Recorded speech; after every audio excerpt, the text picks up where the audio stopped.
लैला अलिफ लैला अलिफ लैला अलिफ लैला अलिफ लैला अलिफ लैला। हर शब नई कहानी दिलचस्प है बयानी, सदियां गुजर गई हैं लेकिन न हो पुरानी। परियों को जीत लाए, जिन्नों को भी हराए, इंसान में वो ताकत सब पे करे हुकूमत। अलिफ लैला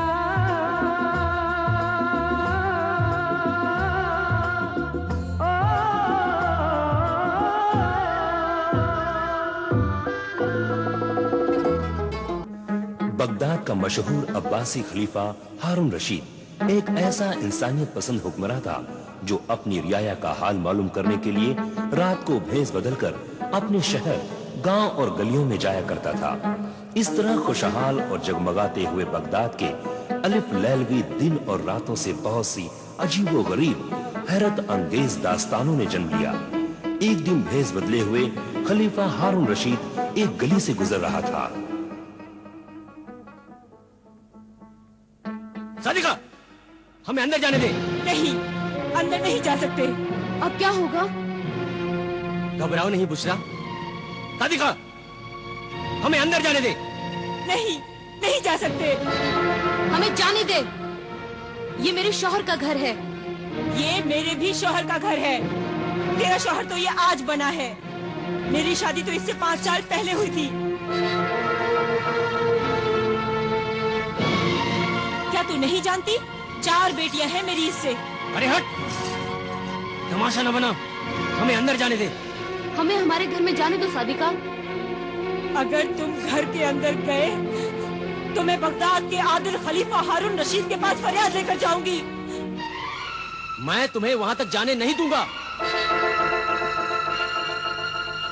मैं जाऊंगी, जरूर जाऊंगी, फरियाद करूंगी। अरे तेरी फरियाद सुनने के लिए उनके पास वक्त कहाँ है?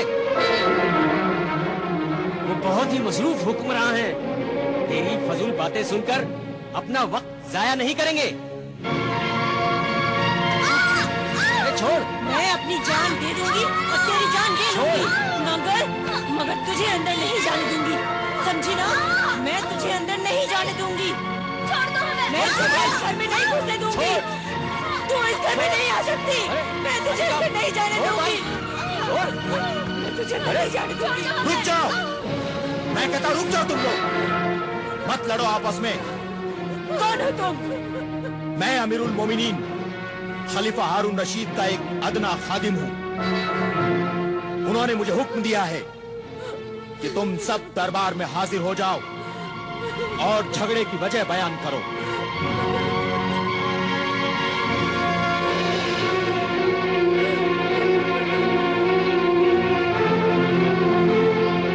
बयान कर फरियादी ज़ौजे रफीक, बयान कर। रफीक और बुशरा, तुम्हें भी सच्चाई बयान करने की इजाजत है।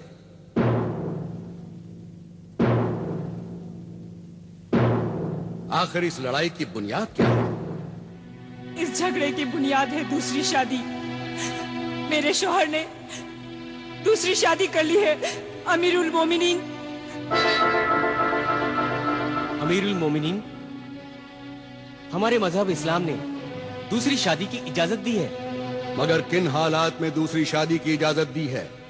अगर औरत बांझ हो, या बच्चा पैदा करने के लायक न हो, या फिर मुसलसल हमेशा बीमार रहती हो। और दूसरी शादी करने के लिए अगर पहली बीवी इजाजत दे तभी शौहर दूसरी शादी कर सकता है। क्या तुमने अपनी दूसरी शादी करने से पहले अपनी पहली बीवी से इजाजत ली थी? जी नहीं। तो फिर तुम गुनहगार हो। तुमने अपनी पहली बीवी पर जुल्म किया है और मजहब इस्लाम को बदनाम किया है। मगर इसमें मेरा क्या कसूर है अमीरुल मोमिनीन? कसूर है हुजूर, कसूर है, बहुत बड़ा कसूर है। ये भी मेरे खाविंद के गुनाह में बराबर की शरीक है। तुमने या तुम्हारे माँ बाप ने मुझसे आकर पूछा पूछा मुझसे आकर कि मैंने अपने शौहर को दूसरी शादी की इजाजत दी है या नहीं? और अब ये जुल्म मैं बर्दाश्त कर रही हूँ अमीरुल मोमिनीन। तुम्हारा इल्जाम सही है मजलूम सादिका। आखिर तुमने दूसरी शादी क्यों की? क्योंकि इस बीवी से मेरी 4 लड़कियां पैदा हुई, इससे कोई लड़का पैदा नहीं हुआ। बेटा पैदा करना औरत के इख्तियार में नहीं है, इसका जिम्मेदार भी मर्द है। क्यों तबीब हकीम हाजिक और मसीहुज्जमा, आपका क्या ख्याल है? आपने बिल्कुल सही फरमाया हुजूर। तिबो हिकमत की बरसों की तहकीक के बाद मुहक्किक इस नतीजे पर पहुंचे हैं कि मर्द का जो मादा जिसे कि हमल करार पाता है, उसमें जिस किस्म के जरसोम ज्यादा होते हैं, बच्चा वैसा ही पैदा होता है। हुजूर, अल्लाह का जो निजाम है वो बिल्कुल सही है। बेटियां भी तो इंसान ही होती हैं।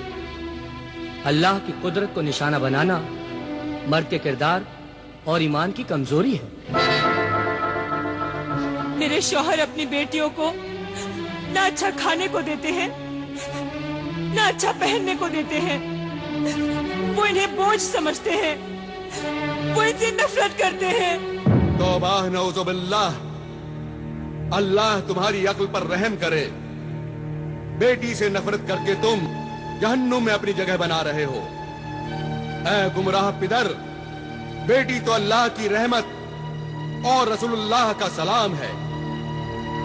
कयामत के दिन औलाद को बाप के नाम से नहीं, माँ के नाम से पुकारा जाएगा।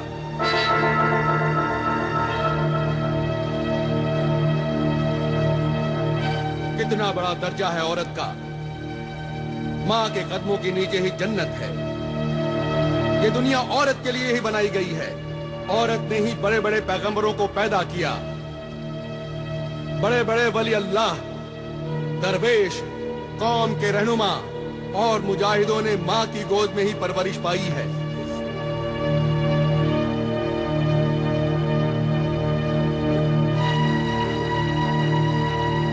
जिन कौमों में औरतों को तड़पाया गया, जलील किया गया, वो कौमें भी जलील होकर तबाह हो गईं। दूसरों ने उन्हें अपना गुलाम बना लिया। और तुम ये कैसे भूल गए कि तुम्हें भी एक औरत ने पैदा किया है, और वो औरत भी कभी किसी की बेटी थी। मैं बहुत ही शर्मिंदा हूं। आज तक मैं बेटी को एक बोझ और फकीर समझता रहा।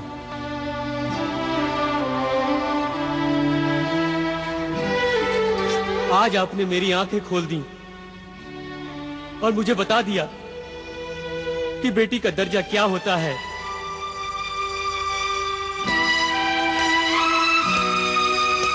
मेरी बच्ची, मैं आज तक इन पर जुल्म करता रहा, इन्हें रुलाता रहा, इन्हें कभी प्यार से नहीं देखा। मेरी बच्चियां, मुझे माफ कर दो। बेटियां तो बड़ी मासूम होती हैं। उनकी छोटी छोटी बातों का, उनकी जरूरतों का, उनके अरमानों का माँ बाप को ख्याल रखना चाहिए। अफसोस तो यह है कि औरत को खुदगर्ज मर्द ने अपना मोहताज बना रखा है। ये बेटियां बचपन में माँ बाप के सहारे पर, जवानी में शौहर के आसरे पर और बुढ़ापे में अपनी औलाद के रहमो करम पर बेबसी की जिंदगी गुजारती हैं। इसलिए मैके की मेहमान, मुसाफिर ये बेटियां अपने ससुराल पहुंचने तक खिदमत ही खिदमत करती रहती हैं। इसलिए अपनी बेटियों को खूब पढ़ाओ, इल्म और हुनर सिखाओ, ताकि वो मर्द की मोहताज न रहें और बेसहारा जिंदगी होने पर इज्जत की रोटी खा सकें। याद रखो, बेटों से ज्यादा बेटियां ही माँ बाप से मोहब्बत करती हैं। मुझे माफ कर दीजिए हुजूर, मुझे माफ कर दीजिए। मुआफी मुझसे नहीं, अल्लाह से मुआफी मांग। अपनी मजलूम बीवी और मासूम बेटियों से मुआफी मांग और जा अपनी बेटियों की बेटों की तरह परवरिश कर।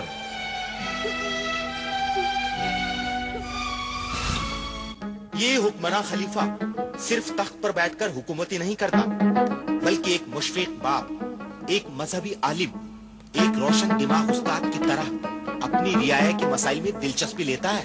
सिर्फ दिलचस्पी ही नहीं लेता, उनके मसाइल हल करता है और जीने का सलीका सिखाता है।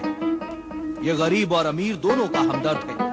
ये सुना है कि खलीफा हारून रशीद की बेगम आलिया जुबैदा को उनसे बड़ी शिकायत है कि वो उनके साथ ज्यादा वक्त नहीं गुजारते। ताज्जुब है।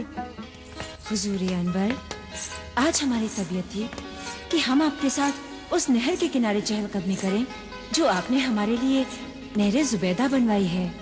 यकीनन हमें बहुत ही खुशी होती बेगम आलिया, लेकिन आज आप हमें मुआफ फरमाएं। शाम होने वाली है और हमें अपना फर्ज अदा करने के लिए महल के बाहर जाना होगा। आप जैसे फर्जशनास शौहर की बीवी होना तो हमारे लिए बाइसे फख्र है, और ये तो हमारे लिए और भी खुशी की बात है कि जो वक्त बीवी के साथ गुजारने के लिए होता है वो भी आप अपनी रियाया की भलाई और खिदमत में गुजारते हैं। इसके लिए तो हम वाकई आपके एहसानमंद हैं बेगम, जो ये कहकर आपने हमारी हौसला अफजाई की है। वाकई अगर शरीक हयात बीवी शौहर के जज्बात और उसके कामों में शरीक हो तो शौहर अपने नेक मकसद में जरूर कामयाब होता है। वक्त हो चला है मेरे सरताज, आप जाइए, देर हो रही है। न जाने कितने मौसम गुजर गए हैं, लेकिन हम आपकी सैरो तफरीह की ख्वाहिश पूरी न कर सके। वाकई हम बहुत शर्मिंदा हैं बेगम, खुदारा हमें मुआफ कर दें। नहीं नहीं, मुआफी मांगकर इस कनीज को शर्मिंदा न करे मेरे सरताज।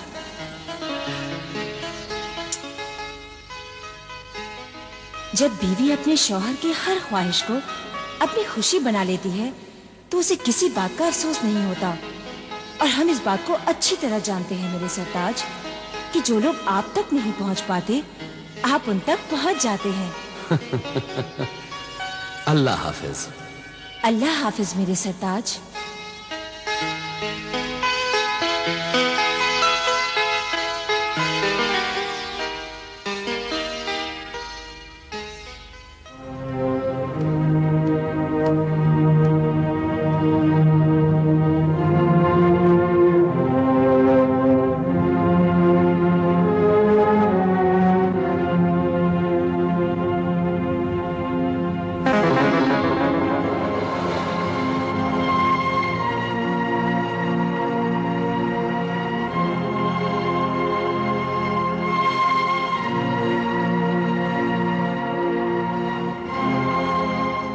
चलिए वजीर आजम।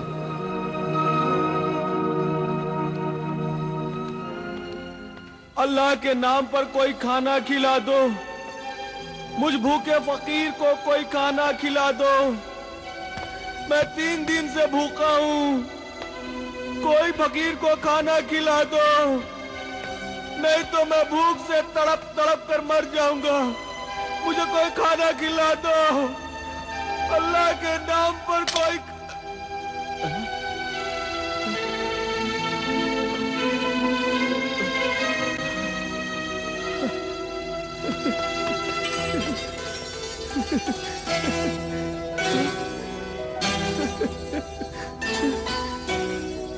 दीनार, 1 दीनार, वो भी सोने का? शुक्रिया ऐ मेरे मोहसिन सखी, तेरा बहुत बहुत शुक्रिया। अल्लाह तुझे खुश रखे। जाओ बाबा, नान भाई की दुकान पर जाओ और जो दिल चाहे वो खरीद कर खाओ। खूब पेट भर कर खाना खाना। शुक्रिया है मेरे सखी, तूने मेरा कितना ख्याल रखा कि तूने मुझे सोने का 1 दीनार दिया। तू चाहता तो चांदी का 1 दिरहम भी दे सकता था, मगर तू जानता है कि मैं 1 दीनार लेकर अपनी मनपसंद का खाना अच्छे से खाऊंगा, और इसमें से जो रकम बचेगी वो मैं बचा कर रखूं ताकि मैं आइंदा भी भूखा न रह सकूं, पेट भरकर खाना खा सकूं। शुक्रिया मेरे मोहसिन सखी, तेरा बहुत बहुत शुक्रिया। मेरा शुक्रिया अदा करके मुझे शर्मिंदा न कर। शुक्रिया तो उस अल्लाह का जिसने मुझे इस लायक समझा कि मैं तेरी खिदमत कर सकूं।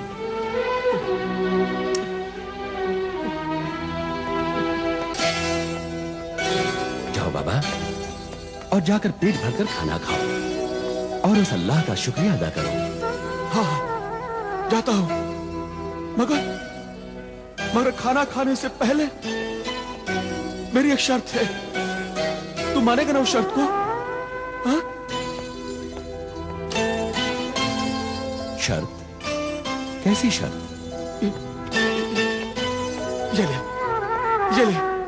ये कोड़ा ले और मेरी पीठ पर 3 कोड़े मार। 3। जब तू 3 कोड़े मारेगा तभी मैं खाना खाऊंगा। क्या तू पागल है नाबीना फकीर? नहीं, मैं पागल नहीं हूं। मैं पूरा होशो हवास में हूं। ये कोड़ा ले और इस पीठ पर मुझे 3 कोड़े मार। ले, जिसने मुझे भीख दी है, जब वो मुझे कोड़े मारेगा तभी मैं खाना खाऊंगा। नहीं, मैं तुम्हें कोड़े नहीं मारूंगा। मैं अपने हाथों से ये जुल्म नहीं कर सकता। जाओ बाबा और जाकर खाना खाओ। तो भी ठीक है, मैं खाना नहीं खाऊंगा। जाओ बाबा, तुम हमें परेशान कर रहे हो। अरे परेशान तो तू कर रहा है मुझे। ये ले कोड़ा और मेरी पीठ पर 3 कोड़े मार। रहम कर, मुझ भूखे पर रहम कर। नहीं, मैं तुम्हें कोड़े नहीं मारूंगा। नहीं, तू नहीं मारेगा कोड़े? ठीक है, फिर अपना 1 दिनार भी ले ले। हाँ? मुझे नहीं चाहिए तेरा ये दिनार। अल्लाह के नाम पर मुझ भूखे फकीर को कोई खाना खिला दो। अल्लाह के नाम पर कोई खाना खिला दो। अल्लाह के नाम पर कोई खाना खिला दो। मैं 3 दिन से भूखा हूँ।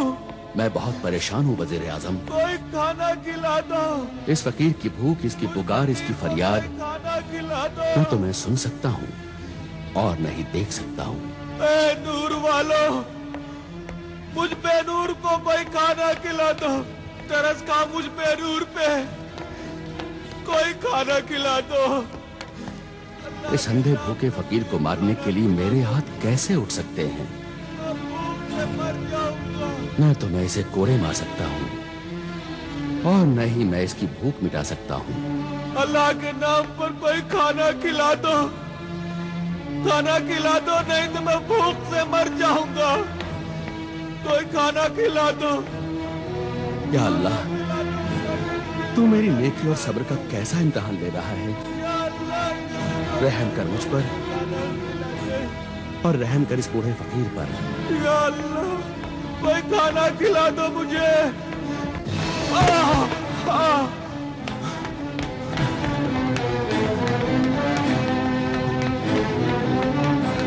अरे बाबा, बाबा, बाबा, उठो बाबा।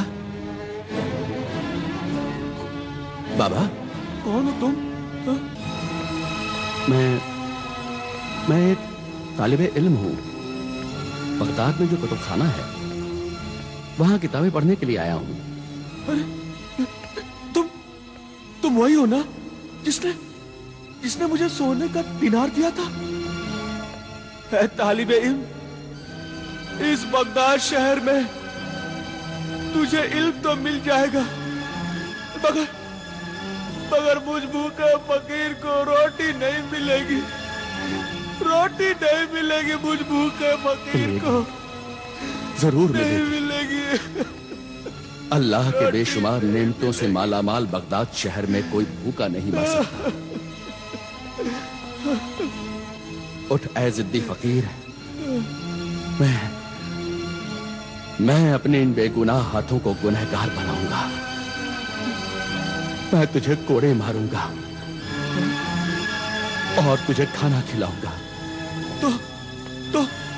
तो तू मुझे कोड़े मारेगा? शुक्रिया मेरे मोहसिन सखी, तेरा बहुत बहुत शुक्रिया।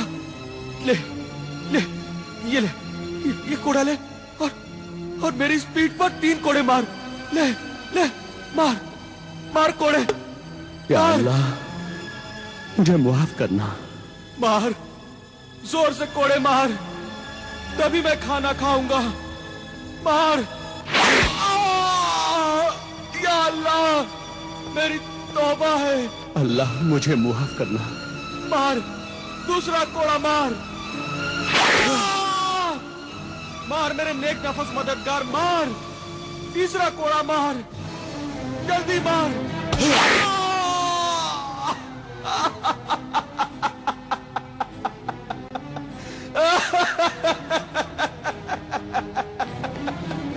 अल्लाह, अब वो दीनार दे दे और मेरा कोड़ा भी।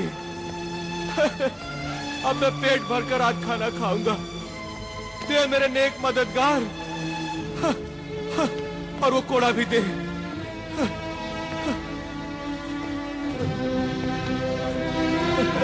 आज मैं पेट भरकर खाना खाऊंगा। पेट भरकर खाना खाऊंगा मैं। पेट भरकर खाना खाऊंगा।